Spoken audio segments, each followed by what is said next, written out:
अस्सलाम वालेकुम dear students, क्या हाल है आप लोगों के। यूएचएस के गवर्नमेंट मेडिकल कॉलेजेस की 5 मेरिट लिस्ट लग चुकी है और दूसरी तरफ शहीद जुल्फकार अली भुट्टो मेडिकल यूनिवर्सिटी की भी तकरीबन 6 मेरिट लिस्ट लग चुकी है।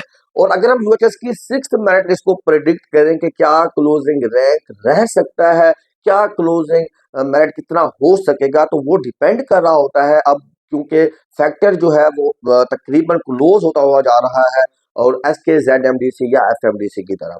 तो एफ एम डी सी की 6th मेरिट लिस्ट जब लगी है तो हमने ये देखा है कि उसमें से ओपन मेरिट की अभी किसी भी सीट पर किसी बच्चे ने एडमिशन नहीं लिया। अगर हम बात करें F M D C medical college की, तो उसके पंजाब में से सिर्फ अभी तक एक बच्चे ने एडमिशन लिया था, क्योंकि लास्ट लिस्ट हमने देखा 6 लिस्ट नंबर 6 में 28 कैंडिडेट पंजाब के थे। इसके अलावा अगर हम फेडरल गवर्नमेंट एम्प्लॉय की सीट्स की बात करें तो उस पर हमने देखा 7 बच्चे अपना एडमिशन ले चुके हैं। तो इस तरह हम टोटल ये कह सकते हैं कि एफएमडीसी में तकरीबन 44 जो सीट्स पंजाब के बच्चे एलिजिबल होते हैं उसमें से 8 स्टूडेंट्स तकरीबन एडमिशन ले चुके हैं। अभी भी 36 स्टूडेंट की जो है वो लिस्टें लगना बाकी है पंजाब के। और इसी तरह अगर हम बात करें, दूसरा मेडिकल कॉलेज है SKZWC शेख खलीफा बिन अलियान मेडिकल डेंटल कॉलेज। उसमें अगर हम बात करें तो 6 बच्चे ही ऊपर मेरिट पर होते हैं। तो 6th लिस्ट में 4 स्टूडेंट की लिस्ट लगी, तो इसका मतलब हुआ कि 2 बच्चों ने एडमिशन ले लिया है ओपन मेरिट की सीट के ऊपर। इसी तरह आगे बढ़े तो हमने देखा कि पंजाब की जो 29 बच्चों की सीट्स लगती थी कोटा की, उसमें से भी 21 बच्चों की लिस्ट लगी है। तो इसका मतलब है कि 8 स्टूडेंट जो है उन्होंने SKZMDC को भी प्रेफरेंस दे दी है, एडमिशन वहां पर ले लिया है। और इसी तरह अगर हम FG मतलब फेडरल गवर्नमेंट एम्प्लॉय के बच्चों की बात करें, उनके पास डोमिसाइल अगर पंजाब का था, उनमें से सिर्फ 2 स्टूडेंट की लिस्ट लगी है। तो इस तरह 7 स्टूडेंट उस तरफ भी मूव कर चुके हैं। और अगर हम टोटल अब इस चीज को देखते हैं, समअप करते हैं, तो हमने देखा SKZMDC में तकरीबन 27 बच्चों की लिस्ट लगी है आउट ऑफ 44। तो इस तरह 17 बच्चों ने SKZMDC में एडमिशन ले लिया है। और अगर मैं टोटल बात करूं कि कितने बच्चों ने एडमिशन लिया है, तो 17 बच्चों ने SKZMDC में और 8 बच्चों ने एडमिशन लिया है FMDC में।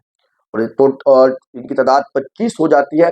और 3 बच्चे मैं वो भी शामिल कर लेता हूँ जिन्होंने प्राइवेट मेडिकल कॉलेज में भी फीस सबमिट करवा दी थी, जो कि मैंने आपको पिछली वीडियो में भी दिखाया था कि वो 3 बच्चे जो थे अल अलीम मेडिकल कॉलेज में अपनी फीस सबमिट करवा चुके हैं और वो आगे pursue as a private medical college में अपना करियर जो है परस्यू करना चाहेंगे।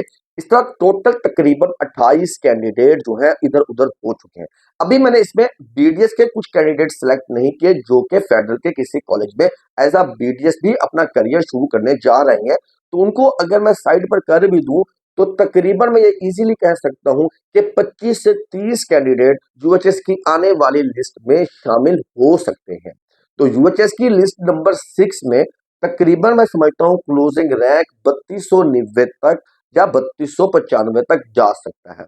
हाँ, ये उस वक्त जाएगा जब अगर बच्चों ने यूएचएस में अपनी रिफंड की एप्लीकेशन अप्लाई कर दी हुई होगी, क्योंकि जब यूएचएस को पता चलेगा और वो यूएचएस को पता कैसे चलेगा, जब बच्चे रिफंड अप्लाई करेंगे तभी यूएचएस को पता चलेगा कि बच्चे हमारे पास एडमिशन नहीं ले रहे, वो किसी और तरफ जा रहे हैं। देखिए, कोई भी यूनिवर्सिटी है, शहीद जुल्फकार अली भुट्टो मेडिकल यूनिवर्सिटी या यूएचएस, ये आपस में कोऑर्डिनेट नहीं कर रहे होते। इसलिए अभी तक अगर उन 25 स्टूडेंट में से अगर 15 बच्चों ने जो है वो रिफंड के लिए अप्लाई किया हुआ होगा, तो इसका मतलब है फिर 15 सीट वैकेंट हो जाएंगी और उन 15 सीट के ऊपर अगर जो है वो एडमिशन होता है तो फिर closing rank 6th merit list का जो होगा वो होगा तकरीबन 3280 मतलब 3280।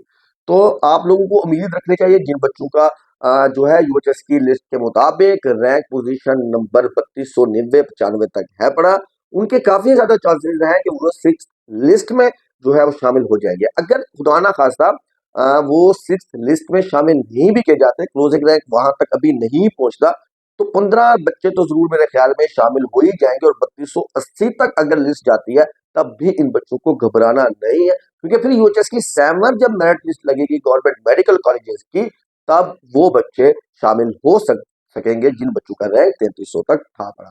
तो आप लोगों ने लिस्ट को अभी भी देखते रहना है, कहीं ऐसा ना हो कि आप लोग लिस्ट को ना देखें और फिर आपका नाम ना है। तो आज भी मैं आप लोगों को दोबारा से एडवाइस करूंगा कि जिस बच्चे का भी क्लोजिंग रैंक 3340 3350 तक बन रहा था, वो होपफुल रहे किसी ना किसी मेडिकल कॉलेज में उसके एडमिशन होने के चांसेस अभी भी मौजूद है।